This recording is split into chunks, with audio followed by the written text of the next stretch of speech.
Қазақ ертегілері. Жиренше шешен.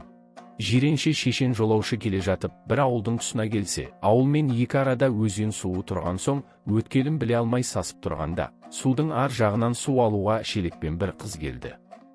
Жиренше дауыстап сұрады: "Бұл өзеннің өткелі қайда?" деп. Қыз айтты: Анау жақта бір өткел бар, алыс. Алыста болса жақын. Берірек бір өткел бар, жақын. Жақында болса алыс. Мұның не сөз екенін аңғармай, Жиренше жақын деген өткелге барып, жүріп кетіп еді.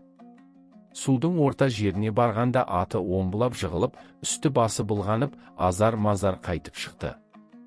Сонан соң алыста болса жақын деген өткелге барып, оп-оңай ар жақтағы қыздың үйіне келді.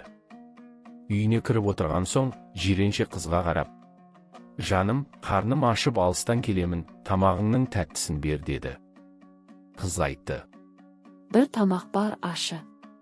Ашы да болса тәтті. Бір тамақ бар, тұщы. Тұщы да болса ашы." Жиренше: "Ашы да болса тәтті деген тамағыңды келтір" деді. Қыз тұрып шанаштан бір уыс тұз алып, бір аяқшаға салып, Жиреншенің алдына қойды. Жиренше мұны көріп: "Жаным, құр тұзды қалай жеймін?" деді. Сонда қыз үндемей, тұзы жоқ қара көже құйып берді. Жиренше өзі де данышпан ақылды кісі ойлап отырып, бұл сөздерге түсінді. Және өзінің үй иесінің берген мәзірін күтпей, тәтті тамағыңды бер деп сұрағанына ұялды. Сол істерінен Жиренше қыздың есті қыз екенін аңғарып, ақырында өзіне қалыңдыққа айттырып алды дейді. Қыздың аты Қарашаш сұлу, жұртқа белгілі көркем, данышпан болған соң заманындағы хан күндеп, Жиреншемен қас болды.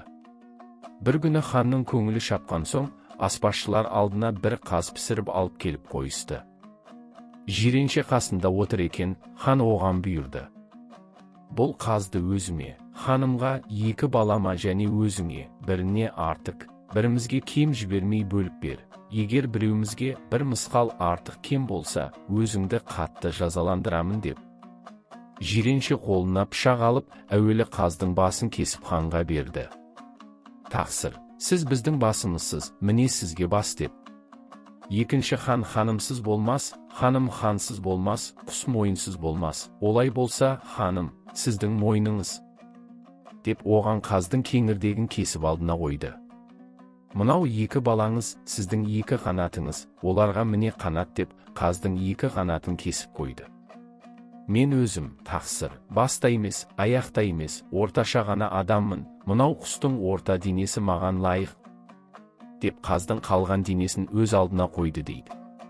Жаңа біраз күн өткен соң, хан аң аулай далаға шығып жүріп, домалап бара жатқан бір қаңбақты көріп, Жиреншеге бұйырды: "Барып қаңбақтың көшу қонуының қайда болатынын сұрап кел, жауабын дұрыс келтірмесең, жасауылдарға ұрдыруға бұйырамын" деп. Жиренше атын борбайға салып жіберіп шауып кетті де, қаңбақты қуып жетіп найзасымен шаншып тоқтатып, біраз тұрды да қайта ханға келіп айтты: "Тақсыр, қаңбақтан бұйрығыңызша сұрадым." Қаңбақ айтты: "Сұрата жіберген хан тентек пе, сұрай келген сен тентек пе? Көшерімді жел біледі, қонарымды сай біледі" деп. Осылайша әуре етіп жүре, хан Жиреншенің ешбір тұзаққа түспегеніне өшігіп, енді лайығын тапса, тіпті өлтіріп қатынын алуға ойланды. Бұл ыңғайын таныған соң, Жиренше қайғыда болып жүргенде, бір күні Қарашаш сұлу байынан сұрады: "Неге қамығасың?" деп. Жиренше мағынасын айтты. Қарашаш айтты: "Достым, қайғырма, бұған бір ақыл табылар. 2 күннен соң ханды, билерді үйге қонаққа шақырыңыз." Жиренше елінен озған алаяқ шешен атанса да, өзі кедей екен дейді. Кедейлігі турасында әлі күнге қазақта қалған бір сөзде бар ғой: "Ханның сәулетті ордасында күн бойы әдемі төсек үстінде отырып кеш өзінің қаралашығына келіп, тулақ үстіне жатып айтады-мыс: 'Айхай, менің өз үйім, кең сарайым боз үйім' деп." Әйелінің әлгі айтқан сөзін естіп, Жиренше айтты: "Хан қараны шақырып, қай жерге отырғызамыз және немен сыйлаймыз?" Қарашаш айтты: "Оның ақылын маған қоя беріңіз."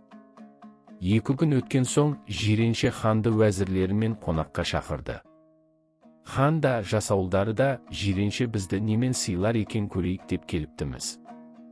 Сыйғаны үйге кіріп, сыймағанына далада киіз жайып, тегіс отырып болған соң, Қарашаш сұлу өзі тұрып ханның алдына бір аяқшаға салған азғана сүт қаймақты келтіріп қойды. Хан шынашағымен ғана қаймақтан аузына алып салып еді. Бұл қаймақ ханның өмірінде жеп көрмеген артықша бір тәтті дәм және сол шынашағымен бір екі алып жегенде тойып та қалды. Ханнан қалғанын қасындағы жақсыларына беріп, үй ішіндегі жан біткеннің бәрі де не тамақ екен деп аз-аздап алып дәмін татысты.